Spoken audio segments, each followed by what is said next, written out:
So ఆయనకి national award వచ్చింది. అంటే నేషనల్ అవార్డు సినిమాకి స్టార్ట్ చేసిన తర్వాత 69 సంవత్సరాలు అయితే ఫస్ట్ ఒక తెలుగు యాక్టర్ నేషనల్ అవార్డు తీసుకోవటం అనేది ఆయనే. ఎన్టీఆర్ లాంటి star awards legends Akkineni Nageswara Rao వీళ్ళందరికీ జరగనిది, సాధ్యం కానిది. అది వేరే వేరే ఏ రీజన్స్ అయినా కావచ్చు. బట్ ఈ రోజు ఈయన తీసుకోవటం అది అంతే కదా, ఆయన కంఫర్ట్ జోన్ అన్నాం కదా, అందులోంచి బయటకు వచ్చి ఆ భుజం ఇలా వేసుకొని ఉన్నందుకు ఆయనకి ఒక గూనిలాగా పెట్టుకొని ప్రాబ్లం అయిందంట కదా, చాలా ప్రాబ్లం అయిందంట, ట్రీట్మెంట్ తీసుకున్నారు. అయినా గానీ డీగ్లామరస్ మొత్తం, అంటే రగ్గెడ్ లుక్. అది అందులో అల్లు అర్జున్ కాదు, మనకి ఆ పుష్పనే కనిపిస్తారు. అంటే అది ఆ భాష గాని ఎంత స్టైల్ గా ఉండే ఆయన, అంత అసలు అలా ఉండే, అంత ట్రాన్స్ఫర్మేషన్, అంత కష్టపడ్డారు కాబట్టి దాని ఫలితం. అదే ఆయన కంఫర్ట్ జోన్ లో ఉండి, లేదు ఇక్కడ ఒక చిన్నదేదో ఇంత మరకేసుకొని నేను అలాగే గ్లామర్ గా ఉంటా అంటే ఐ డోంట్ థింక్ అది వచ్చి ఉండేది కాదు. అంటే ఆయన కష్టానికి ఆయన దానితో ఆయన పర్ఫార్మెన్స్, దాంట్లో ఆయన ఇమిడిపోయినటువంటి విధానం, డెడికేషన్. సో ఇప్పుడు అందరం కూడా, మన తెలుగు వాళ్ళందరం కూడా గర్వపడ్డదాకా ఇది నిజంగా. మీరు అంటే ఇన్ని సినిమాలు చేసినా కానీ టీవీ సీరియల్స్ చేశారు కదా, మీకు మనసుకు బాగా నచ్చింది దగ్గరైన పాత్రలు ఉన్నాయా? చేశారు అసలు? చేశానండి, 2-3 ఉన్నాయి. ఒకటి కంటే కూతుర్ని కనాలి అనే దానిలో రత్నం అని ఒక క్యారెక్టర్, ఓకే, హిలేరియస్ క్యారెక్టర్ అసలు. అదంటే బాడీ లాంగ్వేజ్ కానీ మాస్ క్యారెక్టర్ అనమాట. అంటే అది చాలా, నేను ఎలా ఉంటానో దానికి కంప్లీట్లీ ఆపోజిట్. ఫస్ట్ డే అయితే నేను చేయలేకపోయాను అసలు, అంటే నాకు రాలేదు అది.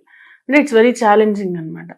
తర్వాత డైరెక్టర్ గారి హెల్ప్ తో ఆయన వాళ్ళు చాలా ఇదిగా చేస్తారండి. ఈ సీరియల్స్ అనేవి నాట్ అన్ ఈజీ థింగ్, చాలా కష్టం. సీరియల్ షూట్ గానీ అంటే వాళ్ళ టార్గెట్ చాలా ఉంటుంది. సీన్స్ తీయాలి, పర్ఫెక్ట్ గా తీయాలి, బాగా చేయించుకోవాలి, అలా చాలా ఉంటాయి. బట్ అంటే అది అంతలో ఆయన చెప్పి భలే బాగా చేయించుకున్నారు. అదొకటి చాలా ఇష్టం. దేవ్యాని క్యారెక్టర్ ఆఫ్ కోర్స్ చాలా ఇష్టం. అభిషేకం అంటే చేసినవన్నీ చాలా ఇదిగానే. రాబోయే చందమామలో క్యారెక్టర్ ఫలానా నచ్చలేదనేది ఏం లేదండి. అంటే చాలా ఎక్కువ ఎలివేషన్ ఇచ్చింది మాత్రం దేవయాని క్యారెక్టర్ కదా, దేవ్యాని నెగటివ్ రోల్ అవటం. అంటే అందులో రకరకాలుగా ఉంటుందండి. అంటే ఇప్పుడు అభిషేకంలో అంటే నేను ఒకలాగా ఉంటాను, అందరితో ఒకలాగే ఉంటాను, ఒకటే మూడ్ క్యారీ అవుతుంది త్రూ అవుట్. సేమ్ ఒకటే ఎమోషన్ అన్నట్టు, ఒకటే ఎమోషన్ క్యారీ అయ్యేది, చాలా ఫెరోషియస్ అదే ఉంటుంది అనమాట. దేవ్యాని ఏంటి, ఆ హీరోతో ఒకలాగా, ఆ కోడలతో ఒకలాగా, తోడి కోడలతో ఒకలాగా, హీరోయిన్ తో ఒకలాగా, అలా రకరకాలుగా వేరియేషన్ అనమాట. సడన్ గా ఇక్కడ ఉన్నదాన్ని మళ్ళీ మార్చి అప్పుడు ఇలా ద్వైది భావాలు చూపించాలి. సో అది చాలా అందరికీ ఛాలెంజింగ్, చాలా ఛాలెంజింగ్ గా. చాలా మంది కూడా మళ్ళా ఎప్పుడు వస్తారు మీరు గ్యాన్ కంటే, అలా కాదు కదా, ఏదో మనకి నచ్చినప్పుడు వెళ్ళిపోయి నచ్చినప్పుడు వస్తే కాదు కదా. ఇట్స్ నాట్ ఆ సినిమా థియేటర్. మీకు అంటే మీకు కుదరకు వదిలేశారా, లేకపోతే వాళ్ళే వేరే వాళ్ళని చూస్ చేశారా? కాదు కదా, నేను యూకే వెళ్ళాను కదండి మా వారి జాబ్ కాంట్రాక్ట్ కోసం. యాక్చువల్లీ అది లాంగ్ టర్మ్ ఉండాలి, అందుకని వదిలేసి వెళ్ళాలి. అయితే ఎవరు వదులుకుంటారండి అంత మంచి ఆపర్చునిటీ, అంత మంచి role. It's very very good. అంటే కంపెనీ భూమి ఎంటర్టైన్మెంట్స్ కూడా చాలా వెరీ హ్యాపీ విత్ మీ, నా వర్క్ గురించి కానీ. బట్ అన్నీ కొన్ని all good things come to an end అన్నట్టు. అది ఇప్పటికి నాకు ఆ క్యారెక్టర్ రంగా నేను లేచి లోపలికి వెళ్ళిపోతాను నేను. ఎందుకంటే చూడలేకని కాదు, నేను చేయాల్సిన క్యారెక్టర్ లో వేరే వాళ్ళు ఉంటే ఎలా ఉంటుంది అది. అందుకని ఆవిడ సంగీత గారు ఆవిడ చాలా అందంగా ఉంటారు, ఆవిడ చాలా బాగుంటారు. కాకపోతే ఏంటంటే పాపం ఆవిడ కూడా కష్టపడి ఉండొచ్చు ఆ రోల్. మనం డైరెక్ట్ గా చేయడం వేరే, ఇంకోళ్ళు చేసిన దాన్ని ఈక్వల్ తేవాలంటే కొంచెం కష్టం, కంపారిజన్ వస్తుంది, ఫీల్ అయి ఉంటుంది ఆవిడ ప్రెషర్, ఆ ప్రెషర్ ఉంటుంది, ఉండుండొచ్చు, మనకు తెలియదు. ఆవిడ ఎందుకంటే నాకు పెద్ద పరిచయం లేదు ఆవిడ. సో మీకంటే చాలా సీనియర్ కదా, కేవలం మీ వారి కోసం త్యాగం చేశారు అనమాట. ఇలా వదిలేసాను. కానీ అప్పుడు మీరు అనుకోలేదా, అంటే ఒక పక్క సీరియల్స్ అది వదులుకోవడం ఒకటి, సినిమాలకు కూడా దూరం అయిపోతారు కదా. అంటే సినిమాలు ఎటు ఒక 1-2 months గ్యాప్ వస్తాయండి, వరుసగా మనకి వెంటబడి సినిమాలు అనేవి. అంటే ఇది లిమిటెడ్ పీరియడ్ అన్నట్టుగానే వెళ్ళారా అక్కడికి? అంటే ముందు అలా లేకుండా, ముందు లాంగ్ టర్మ్. ఇప్పటికీ I hold a visa, UK visa. Okay. ఇప్పటికీ నేను వెళ్ళిపోవచ్చు యూకే కావాలంటే. కానీ అది జాబ్ బట్టి మనకి యూకే వీసా అనేది అంత ఈజీగా రాదు. చాలా యుఎస్ ప్రాసెస్. లాంటిది కాదు అది. యూఎస్ కొంచెం కూడా tough. కష్టం. అసలు ఏదైనా ఫారిన్ కంట్రీ వెళ్ళాలంటే it's not an easy thing. So ఆ జాబ్ లాంగ్ టర్మ్ ఉంటుంది అనుకున్నాం, బట్ షార్ట్ టర్మ్ లో అయిపోయింది మా హస్బెండ్ కి. సో మళ్ళా ఖాళీగా ఎందుకు, నా ఆపర్చునిటీస్ అన్ని పోతాయి ఇక్కడ. I really wanted to continue my career అనమాట. సో అందుకని మళ్ళీ వచ్చాను. ఓకే. అంటే అప్పుడు అలాంటి సిచ్యువేషన్ లో మీకు మంచిగా పేరు తీసుకొచ్చినటువంటి టైంలో ఆ సీరియల్ ని వదిలిపెట్టి ఆయన కోసం వెళ్తున్నప్పుడు ఆయన అన్నారా ఏమన్నా? వారేమంటారండి, వారికి బానే ఉంటుంది. ఆయనతో వెళ్ళి ఆయన కోసం వెళ్తున్నాను కదా, ఆయన ఏం అనలేదు. కానీ అంటే ఇంకా అంతే కదండి. ఇప్పుడు అంటే మీరు మీకంటూ ఒక ఇండివిడ్యువాలిటీ ఉంటుంది, అది మీ కెరీర్. సో దాని మధ్యలో సడన్ గా వదిలేసుకొని వెళ్ళాల్సి రావటం అనేది, ఆయన్ని చూసుకోవడం ఆయనకి అంటే ఆయన ఇప్పుడు ఒక్కళ్ళే వెళ్ళి ఉండే, ఇప్పుడు ఆయన అలా పెరిగారు చిన్నప్పటి నుంచి. ఎవరో ఒకళ్ళ వాళ్ళ మదర్ డిపెండెంట్ అనమాట కంప్లీట్ గా.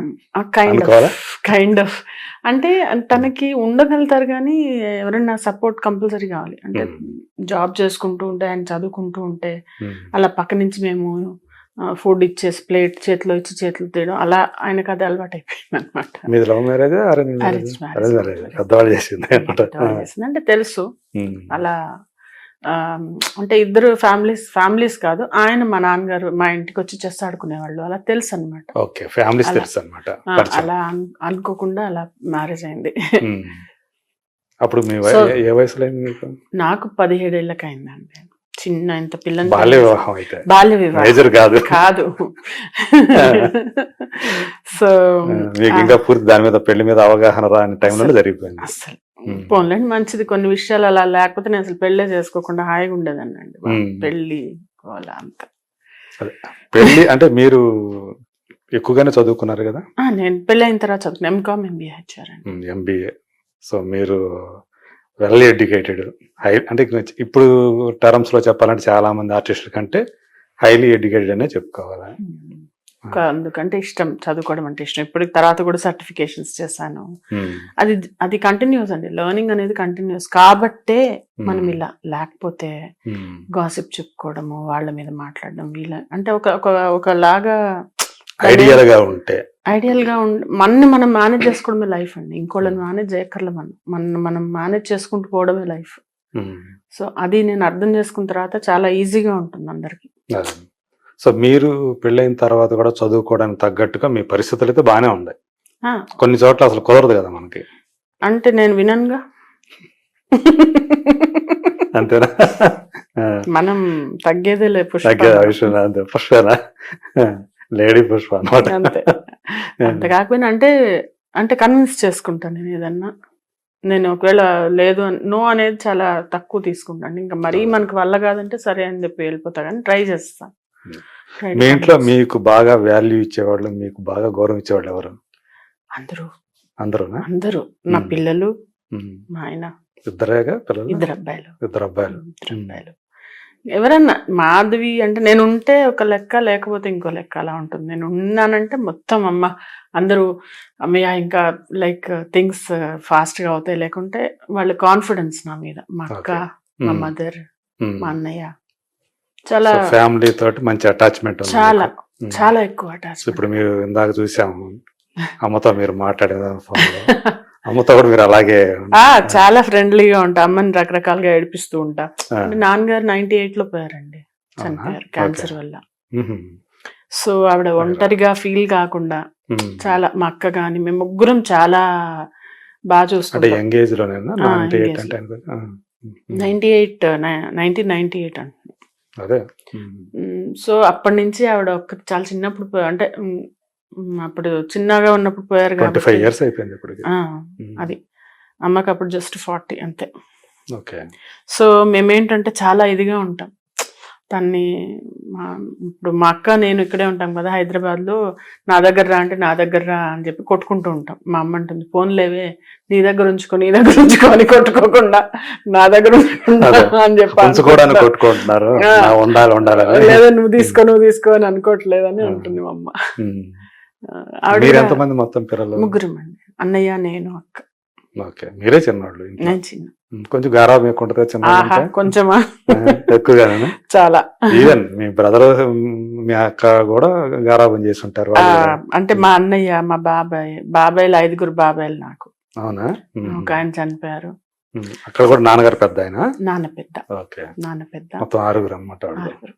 సో అంత పెద్ద ఫ్యామిలీ. పెద్ద ఫ్యామిలీ. అందరూ చాలా అంటే నేను అలాగే ఉంటాను, చాలా అఫెక్షనేట్ గా ఉంటాను. ఎందుకంటే మనము వాళ్ళతోని మనం మంచి టైప్స్ పెట్టిన రిలేటివ్స్ కదా, ఎప్పుడు ఎదురుపడుతూ ఉంటాం వాళ్ళతో. ఇప్పుడు గొడవ పడి మేము ఆస్తులు తీసుకునేది లేదు, కొన్ని అప్పులు తీర్చేవాళ్ళు లేరు. ఓన్లీ థింగ్ ఇస్ మంచి మంచి బిహేవియరే మనం ఇంకోళ్ళకి ఎక్స్చేంజ్ చేయగలుగుతాం కదా. సో నేను I make sure I'm fine with everybody. ఏదైనా ఇంత పెద్ద ఫ్యామిలీ ఎవరికన్నా ఈ సినిమా ఫీల్డ్ తోటి ఎలాంటి సంబంధాలు ఉన్నాయా? మొత్తం అటు లేరు ఇటు లేరు, ఎవరు లేరండి. ఒక మాధవి. సో మాధవ్ని వాళ్ళు ఎలా చూస్తారు? చాలా స్పెషల్ గా చూస్తారు.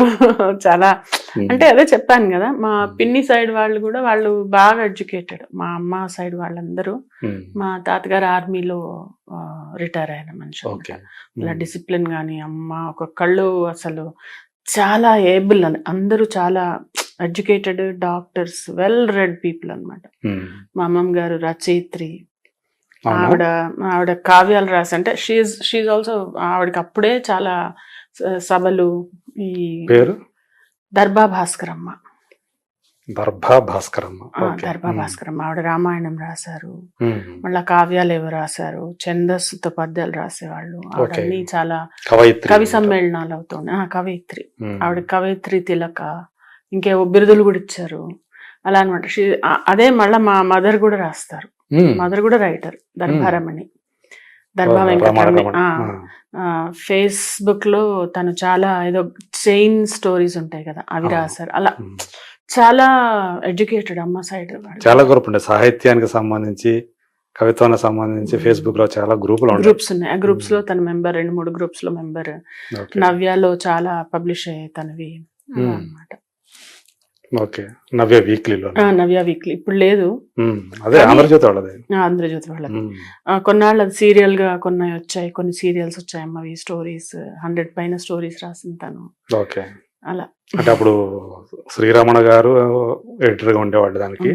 ఆ తర్వాత ఆయన తర్వాత జగన్నాథ్ శర్మ గారు వచ్చారు. అవును. సో అట్లా అటు సాహిత్యము, ఇటు సినిమా. ఇంకా మ్యూజిక్ చెప్పాలి నేను మీకు. అసలు ఎప్పుడు కూడా నాకు అదే తానొకటి తెలిస్తే దైవం ఒకటి అని ఎందుకు చెప్పానంటే, నాకు సింగర్ అవుదామని ఉండేది చాలా. అసలు ఎంత ఇంట్రెస్ట్ అంటే, సింగర్ అంటే స్టేజ్ మీద లేకపోతే play back singer? Playback singer, అసలు సింగింగ్ మొత్తాన్ని పాటలు పాడాలి. అసలు మ్యూజిక్ అంటే చెవి కోసుకోవడం అంటే అది. నేను ఎప్పుడు పాటలు మెలుకున్న చిన్నప్పటి నుంచి 3 ఏళ్ళప్పటి నుంచి నేను పాటలు పాడేదాన్ని. ఈ కాంపిటీషన్స్ వీటికి కూడా చేసేవాళ్ళ? కాంపిటీషన్స్ లో నాకు ప్రైజెస్ వచ్చాయి. స్టేజ్ మీద వెళ్ళి పాటలు నేను వెళ్ళి మరి ఒక దగ్గర యూకేలో అయితే మొన్న వెళ్ళినప్పుడు జస్ట్ ఒక గ్యాదరింగ్ ఉంది, నేను పాడతానని చెప్పి అడిగి మరి పాడి, అంటే అంత ఇంట్రెస్ట్ అన్నమాట సాంగ్స్ అంటే. మా కోసం అలా మీకు ఇష్టమైన పాట ఒకటి 2 లైన్లు పాడచ్చు కదా? తప్పకుండా పాడదాం ఈవెన్చువల్లీ. ఇదే సందర్భంలో కానీ ఉండదు. మీకు ఏమన్నా ఐడియా ఉంటే చెప్పండి, ఏమన్నా సాంగ్ మీరు వినాలనుకుంటున్నారు?